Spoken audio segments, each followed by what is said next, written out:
Hello, everybody, and welcome to the Great America Show. It is great to have you with us.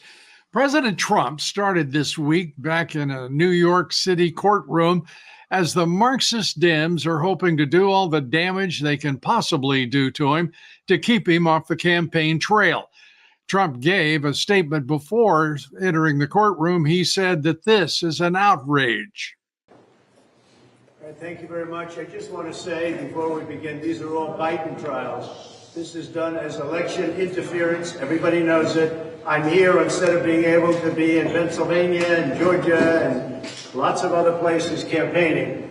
And it's very unfair. Fortunately, the poll numbers are very good. They've been going up because people understand what's going on. This is a witch hunt and it's a shame. And it comes out of Washington. It's in coordination with Washington, everything, including the DA's office. It's in coordination with Washington. I just want people to understand that this is done for purposes of hurting the opponent of the worst president in the history of our country.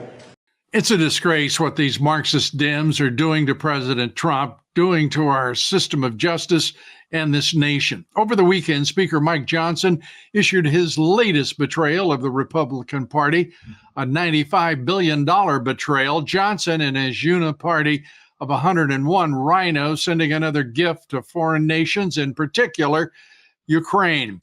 $60 billion of it to Ukraine, $26 billion to Israel, and another $8 billion to Taiwan. Not a single dollar of it going to secure our southern border, but $300 million of it will go towards securing Ukraine's eastern border. How comforting. And Speaker Johnson, who has been nothing but a disgrace as Speaker, talking to the press after passing the bill, he says this funding was needed because Russia is a real threat to our prosperity and security, and this issue demands American leadership. He's right, but America isn't getting that leadership. I said these are not normal times. They're not. The world is destabilized, and it's a tinderbox. It's a dangerous time.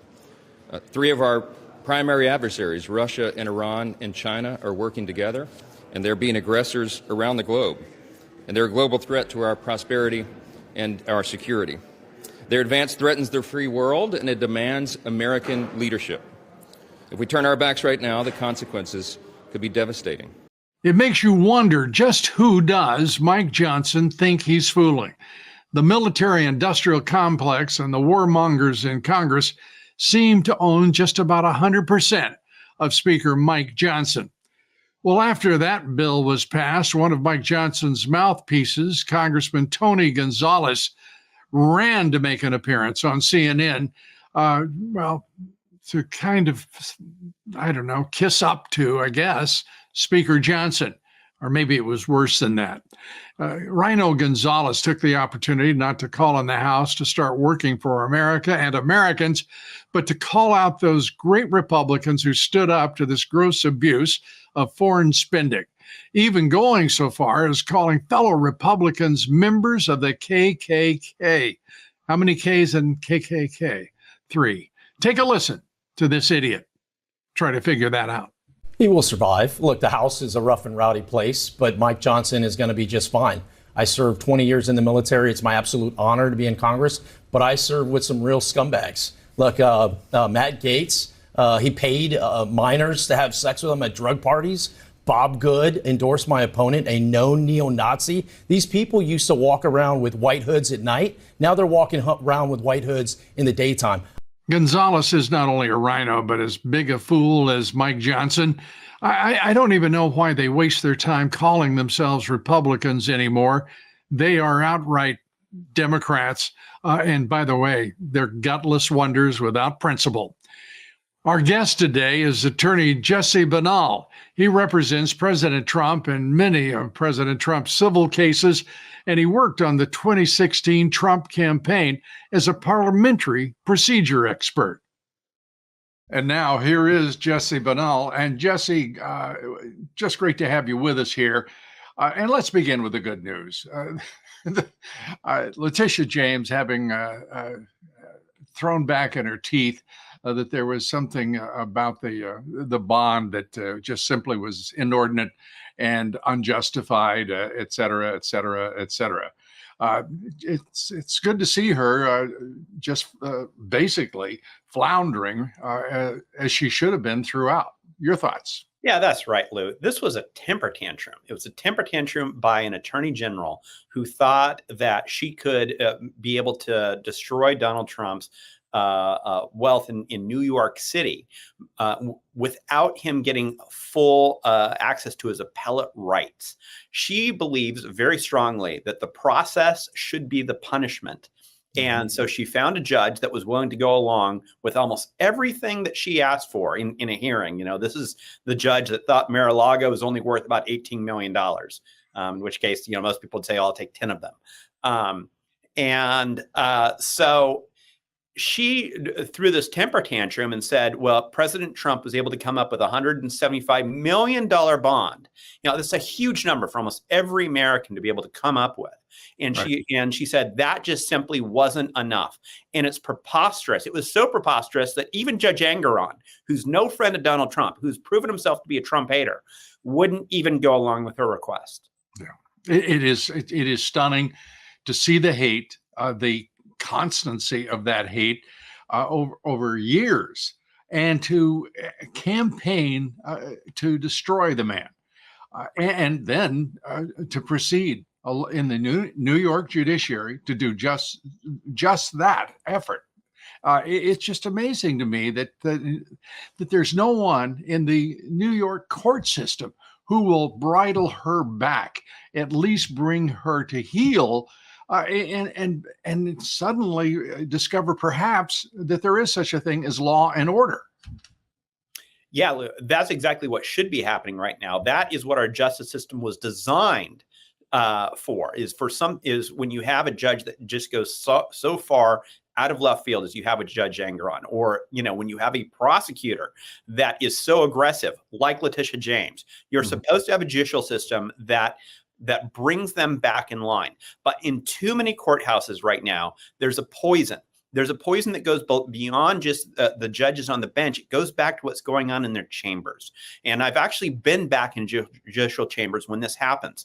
But these judges, they talk with each other. They talk with their secretaries, their judicial assistants, their law clerks. And in so many of these places in New York, there's such a fervor of hatred against Donald Trump that none of them can withstand the social pressure that goes on in their chambers to actually stand up for law and order when law and order supports Donald Trump. And so that's a really, really difficult thing that is very much undermining the rule of law in America right now. It's certainly in America, certainly in New York State. I think New York State now has proved itself to be I'm sitting here thinking there is Illinois, there are other states, there is California. But in my experience and coverage, there is no state worse than New York. And the only place in the United States more corrupt in its judiciary is the District of Columbia. Yeah. I mean, those are two prize examples of just everything our system should not be about.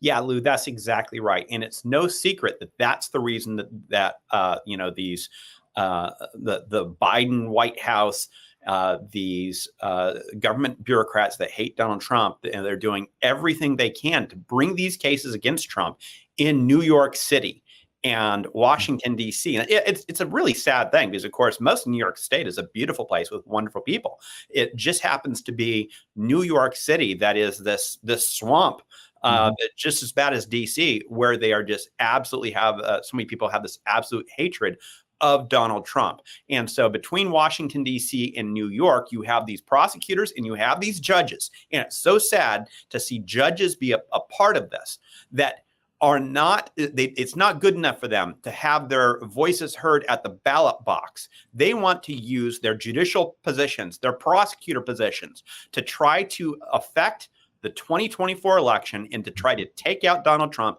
and try to get Joe Biden reelected. That's scary.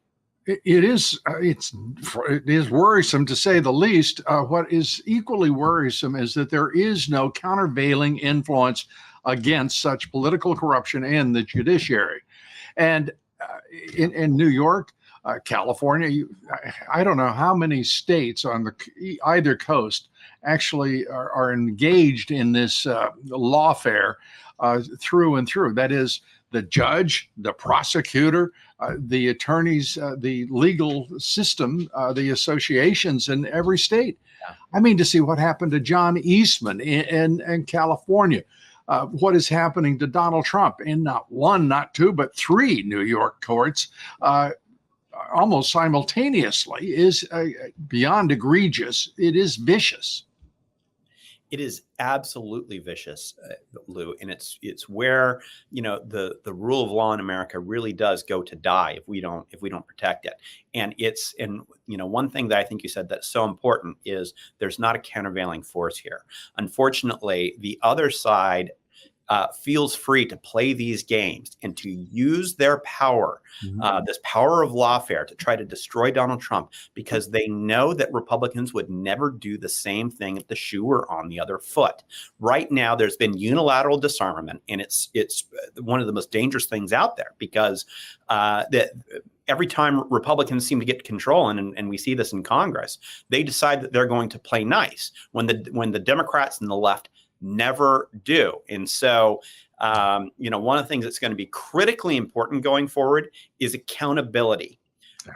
I truly, truly believe that these judges, these prosecutors, are violating the law. They are compromising civil rights under color of law. That is a federal offense. And if we are to put a stop to this once and for all, the only way to do that is for there to be accountability. The next time that, when Donald Trump is in the White House, we need to have a Department of Justice that actually goes after these people for their lawfare. We need accountability. No question about it. And this, by the way, it resonates of something that in the 2016 election, lock her up became a chant across all of the rallies. And you could see President Trump flinch. That did not suit him to even think about prosecuting her. And he declined to prosecute her, even though it was very clear she had committed a number of felonies and acts against the interest of the United States. He chose to be classy, to be forgiving, and here is what it's earned him. And if the Republican Party and the Trump organization has not learned that lesson, because it is a responsibility, I believe, of this president, Donald J. Trump, to make certain that there is the accountability that you are describing at this moment. We're talking with Jesse Binnall. He is one of President Trump's leading attorneys, a great American, and we're coming right back. Please stay with us. Folks, did you know that over 90% of the pharmaceuticals in America are not made here? We saw during the China virus pandemic what happens when we are dependent on other countries like China and India for our most critical pharma needs. Recent clusters of respiratory illness have been popping up around the world, and in the United States, it's dominating the headlines. It's also shedding light on the need to be prepared for an unexpected medical emergency. Will you have what your family needs when the next crisis hits? Our good friends Dr. Peter McCullough and Dr. Drew Pinsky over at The Wellness Company have just what you need with The Wellness Company's medical emergency kits. These kits include 8 life-saving medications with drugs like amoxicillin, Z-Pak, and ivermectin for you to keep on hand, along with a guidebook for safe use. From tick bites to COVID to extreme bioterror events, every scenario is covered. Go to twc.health/Dobbs and grab your medical emergency kit right now. Don't wait until you need it. Take control of your health today with the Wellness Company's medical emergency kit.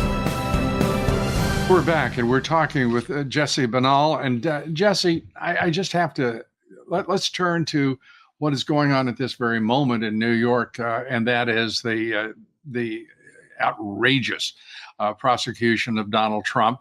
He's spent a week in New York City. He's got more weeks to go, it looks like. And your thoughts about why this case how did it successfully come about for the Marxist left, who actually mean it to be a pure election interference? Joe Biden made it happen. And specifically what happened is they took the #3 prosecutor at the Department of Justice, the most, big and powerful law firm in the world. And they moved him to a county district attorney's office, a big county, Manhattan, but it's certainly a step down from the Department of Justice, being the #3 at the Department of Justice. He was moved to go after and get Donald Trump using this preposterous legal theory that was completely devoid not only of a legal basis, but it had no factual basis either. It's based primarily on the word of Michael Cohen, not exactly the most credible man in the world. And so they take and they move over this prosecutor from Biden's Justice Department to the New York District Attorney's Office, and they bring this case, and lo and behold, it gets transferred to a Trump-hating judge, somebody who is donated to Joe Biden. And of course, he was going to schedule it to have maximum political impact, to try to take Donald Trump off the campaign trail. So regardless of what happened at trial, he would be able to do everything he could to hurt Donald Trump when he was running for election as president of the United States. And let me just say that I have never seen before a judge make political donations while on the bench. It's something that is just, it is unheard of. And this judge, not only has he made political donations, not only has he donated to Joe Biden, but when he was called out for it, he refused to recuse himself. This is exactly why we have recusal rules. This is the clearest example of why recusal is warranted of any case I've ever seen in my life. And not only is he conflicted himself because of this, but his daughter is making money on this case, an immediate family member. This would be a bad movie. This would be a bad B movie that wouldn't be believable if it was in Hollywood, just because it's so preposterous to think that it would happen this way. And again, the American people know that what is happening in New York is not justice. This judge is not dispensing justice from the bench. He's using his courtroom for politics, and it's disgusting.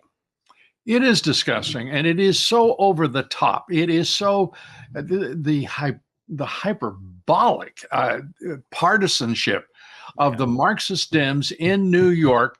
As you said, it's the feeding ground for all of this because it is so corrupt politically. It is so corrupt in so many ways. That is Manhattan, New York, go to Fulton County, Georgia. I mean, it's rancid with corruption. At some point, and then I don't want to let the federal judiciary off here. I mean, D.C. is appalling. It could be.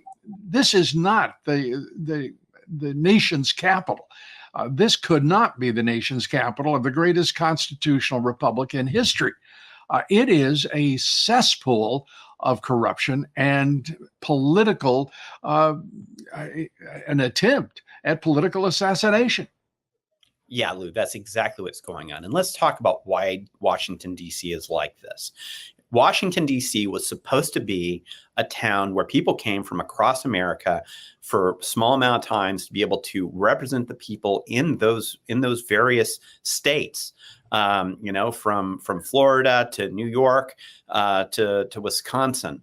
And that's what D.C. was supposed to be. But instead, this permanent bureaucracy developed. And this permanent bureaucracy that makes up 95% plus of the federal workforce is now what controls Washington, D.C. And when Donald Trump became the first president in ages to push back on the power of the bureaucrats, they decided they were going to have their revenge on him. Mm-hmm. And so when you have these cases that are brought by D.C. prosecutors like Jack Smith in a D.C. courtroom with a D.C. judge who has made it very clear how much she hates Donald Trump, then you know what the result is going to be. There's no doubt about what the result is going to be, and that these people will do everything they possibly can to use their judicial power to take down Donald Trump. And that's why we need serious reforms in our judicial system in order to make sure this can never happen again. It cannot be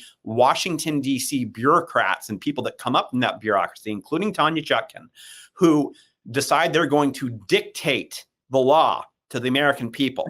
It has to be back to our constitutional roots, where America decides what Washington, D.C. is going to do. It's not Washington, D.C. deciding what America is going to do.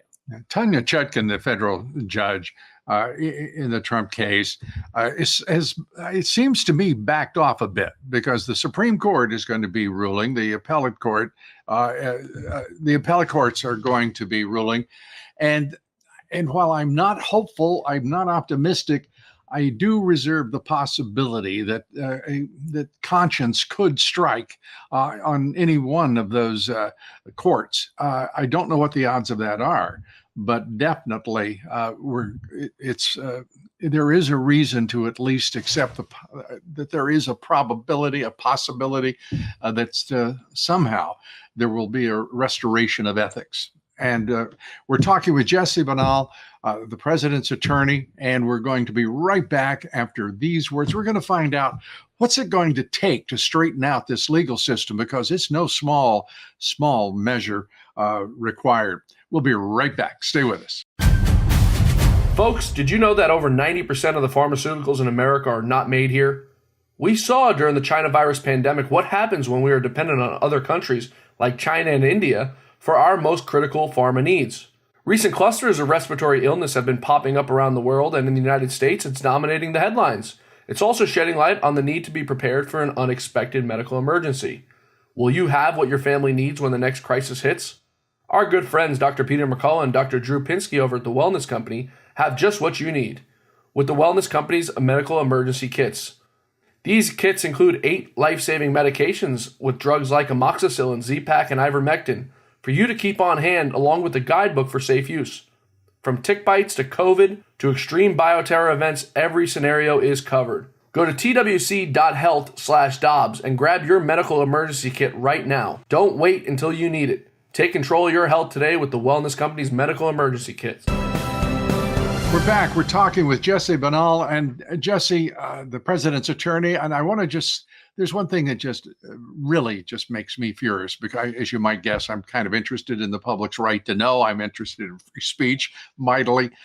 And for this judge, Merchant, to apply a gag order here, as sweeping particularly as he did, why do these creeps think that they have to have a gag order?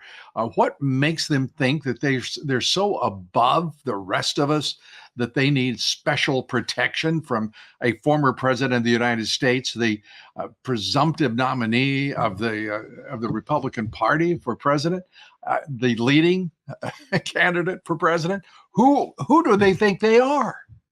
Who do they think they are? That's exactly right, because the founders looked at these gag orders specifically when they drafted the First Amendment. This is one of the things the founders were particularly concerned about, is something called prior restraints on speech, an injunction against you being able to say what's on your mind, especially when it came to matters of policy and politics. And that's why they gave us the First Amendment, is to protect us against that. And the Supreme Court has recognized that before. The Supreme Court has even said that the Washington Post and the New York Times couldn't be prohibited by the government from publishing classified information during a war, because it would be a prior restraint on speech. But there are a lot of these judges that believe that there's a Trump exception to the rule of law. There's a Trump exception to the Constitution. And what they know, and why this is so important to them, is because they know that Donald Trump has been calling them out, calling out their hypocrisy, calling out their partisan bias. And they want to do everything they can to put a muzzle on him, because they know that the American people are sick of this.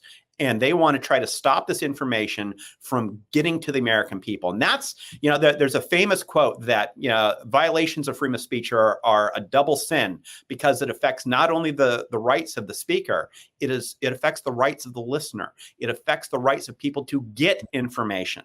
And that's why these gag orders are so incredibly dangerous, Lou. Well, for example, right now, we've got Elon Musk parading around talking about freedom of speech. It's a joke. What he is running is a operation in that platform now that is starting to approach levels of prior restraint that are unimaginable until we saw the people, Twitter suddenly align itself with the FBI, the Department of Justice, and the intelligence agencies. And I don't know whether or not Elon Musk has gone that far. But I can tell you this, he is shadow banning me, and he's shadow banning me because I have a particular point of view that is, a little different than his. For example, he wanted TikTok to be, as a matter of free speech, to be given free reign in the United States. This is a foreign-owned company, and by the way, it has responsibilities to the CCP, to the PLA, and is last I heard, Xi Jinping still wanted to go to war with the United States somewhere between 2025 and 2027, and he said it publicly. I mean, this is madness that we're watching.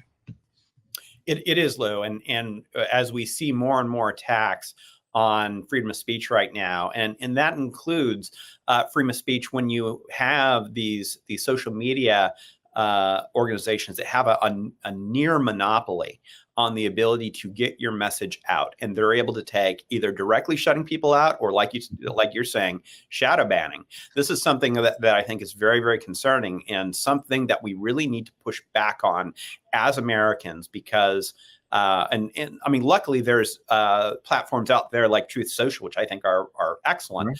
That don't do that. And so one of the things we can do as Americans right now, I think, is to spend more time on some of those platforms as well. But there's got to be accountability for anybody that tries to shut up Americans, especially when you're doing it to the benefit of a foreign power.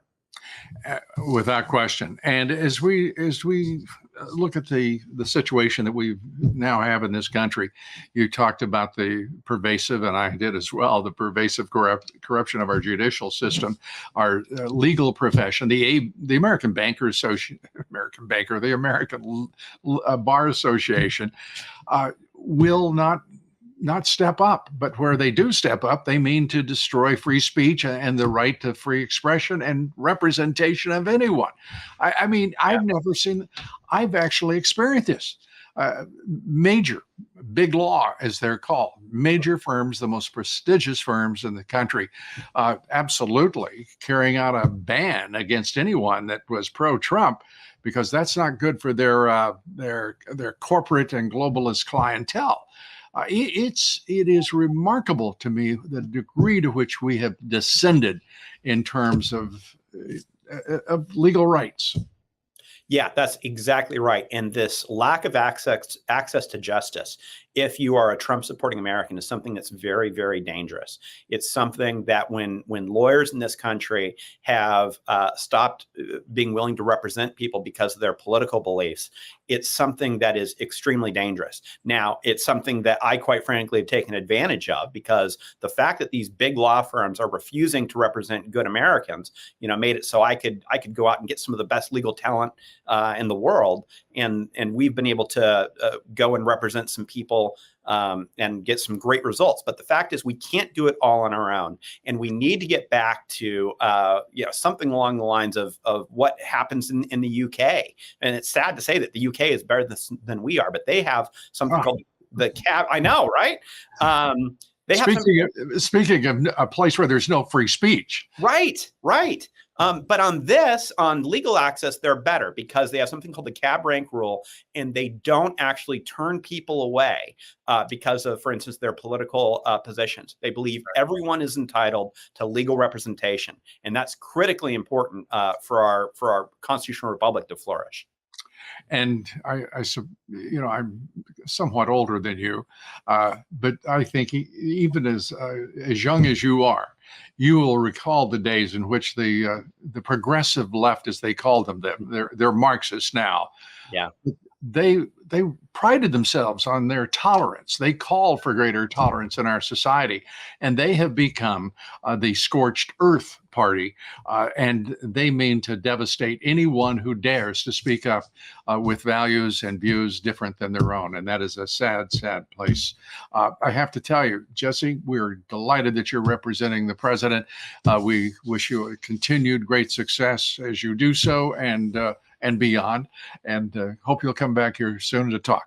Appreciate it. I can't wait to join you again, Lou. Thank you. Be sure to join us here tomorrow for the Great America Show. Our guest will be author Naomi Wolf. Please join us for that. Thanks for being with us, and follow me on Twitter and Truth Social at Lou Dobbs, and on Facebook and Instagram at Lou Dobbs Tonight. Thank you, everybody. God bless you, and may God bless America.